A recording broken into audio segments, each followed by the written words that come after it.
দুর্বল ব্যাংকগুলোকে বাঁচাতে 22,000 কোটি টাকা নতুন করে ছাপিয়ে দিয়েছিল বাংলাদেশ ব্যাংক। তখন তারা জানিয়েছিল যে সমপরিমাণ টাকা দ্রুত সময়ের মধ্যে বিলের মাধ্যমে বাজার থেকে উত্তোলন করা হবে।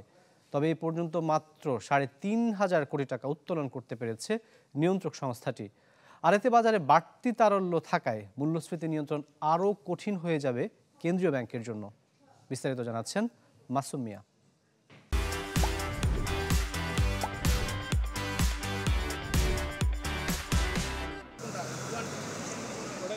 দুর্বল ব্যাংকগুলোতে গ্রাহকের আস্থা ফেরাতে 6 প্রতিষ্ঠানকে 22,000 কোটি টাকার সহায়তার সিদ্ধান্ত নেয় কেন্দ্রীয় ব্যাংক। টাকা ছাপিয়ে যোগান দেওয়ার এই সিদ্ধান্তের প্রভাব যাতে মূল্যস্ফীতিতে না পড়ে তারই পদক্ষেপ হিসেবে একই পরিমাণ অর্থ বাজার থেকে তুলে নেওয়ারও ঘোষণা দেন গভর্নর। আমরা এক হাতে দিচ্ছি তারল্য, অন্য হাতে আমরা তারল্যকে তুলে নেব।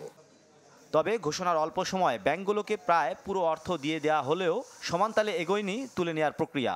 তথ্য বলছে এ পর্যন্ত 12টি নিলামের মাধ্যমে বাজার থেকে তোলা হয়েছে 3,758 কোটি টাকা।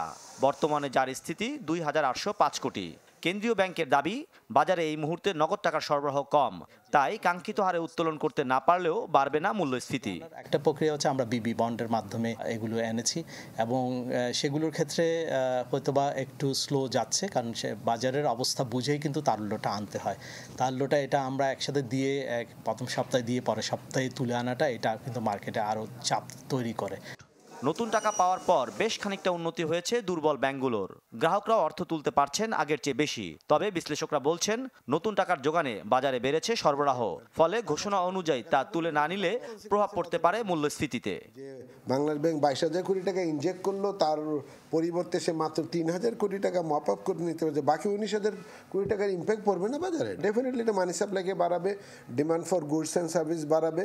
সাপ্লাই যেহেতু সাপ্লাই চেন যেহেতু আমার খুব এফেক্টিভ না, আপনার জিনিসপত্রের দাম বাড়বে। 90 দিন মেয়াদি বাংলাদেশ ব্যাংক বিলের বিপরীতে বর্তমানে সুদের হার 11%-এর নিচে।